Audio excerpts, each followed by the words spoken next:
अब्दुल राशिद जी।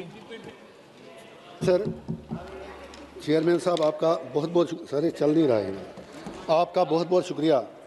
उठो मेरी दुनिया के गरीबों को जगा दो, काख उम्रा के दरो दीवार हिला दो। जिस खेत से दहकान को मैसर न हो रोज़ी, उस खेत के हर खोशे गुंदुम को जला दो। चेयरमैन साहब, पब्लिक सेक्टर की हालत क्या है मैं आपको अपनी मिसाल से बताता हूँ। 2008 में मैं भी पब्लिक सेक्टर में काम करता था। 14 साल के बाद जब मैंने नौकरी छोड़ी, 2008 से आज 2026 है और अभी तक कुछ मेरे एरिया वहाँ बकाया है। तो आप उससे अंदाज़ा लगा सकते हैं कि क्या मज़दूर की हालत क्या है। मेरे प्रॉफिट का कहना है कि मज़दूर को मज़दूरी जो है वो पसीना आने से पहले दिया जाए, और क्या वजह है कि आज आप मज़दूर से उसके स्ट्राइक करने का भी हम हक छीन रहे हैं। आज जम्मू कश्मीर में आप हैरान हो जाएंगे जानकर कि जो कैजुअल लेबरर्स फैक्ट्रियों में, कारखानों में, महकमों में लगे थे जम्मू कश्मीर में, हज़ारों की तादाद में आज वो हड़ताल नहीं कर रहे हैं।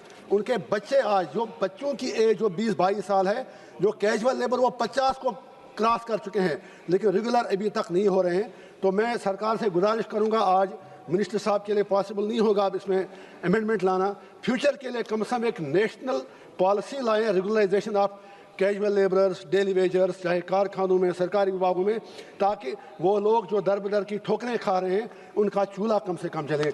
इसी तरह जो पोर्टर्स बॉर्डर पे काम करते हैं, करना से लेके कन्याकुमारी तक, फौज के साथ, BSF के साथ, जब उन्हें कुछ होता है उनके राइट्स बिल्कुल भी प्रोटेक्टेड नहीं। अभी सर जम्मू कश्मीर में 2 पोर्टर बारामूला में काम करते करते जहाँ बाक हुए, मामूली उनको मुआवजा मिलता है, कोई कंपनसेशन नहीं। तो हम सरकार से गुजारिश करेंगे कि पोर्टर्स जो हैं उनके राइट्स को प्रोटेक्ट करें जो बॉर्डर पर काम करते हैं। इसी तरह से जो अनस्किल्ड लेबर्स हैं उनके राइट्स का भी मिनिमम वेजेस की यहाँ पर बात हो रही है। 350 में क्या आता है, अगर आप यहाँ ही देखेंगे हमारे पार्लियामेंट के अंदर ही, जब हम बाथरूम में जाते हैं तो जो बेचारे वो मुलाजिम लोग वहाँ पर हैं, जितनी बार वो हर MP को सलाम करते हैं उतनी उससे निस्फ तनख्वाह भी उनको नहीं मिलती है।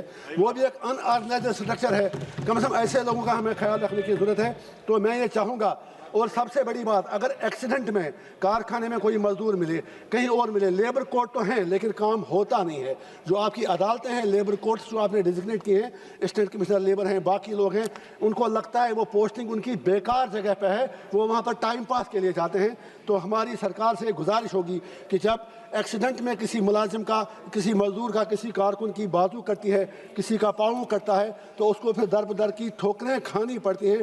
तो मेहरबानी करके उन चीज़ों की तरफ ख्याल दिया जाए। और आखिर पर सरकार से मैं यही गुजारिश करूंगा कि जैसे चंद्रशेखर आज़ाद जी ने ज़बरदस्त बात की, जब यह हमें भी हमारी बात नहीं सुनी जाती तो हम भी वेल में आते हैं। जब आप मजदूरों का गला काटेंगे, अब आप 100 से 300 आ जाइए, 51% आएंगे तभी यूनियन बनाएंगे, फिर सारे देश कैसे। बस जस्ट 30 सेकंड मेरी सरकार से इतनी गुजारिश है कि मजदूरों का गला मत घूंटिए। चाहे महल आपका बने, महल किसी का बने, उसमें मजदूरों का खून होता है। अगर हम उनके खून की कदर, अगर हम उनकी मेहनत की कदर न करें तो वो बहुत बड़ा अन्याय होगा। आपका बहुत बहुत शुक्रिया। Thank you.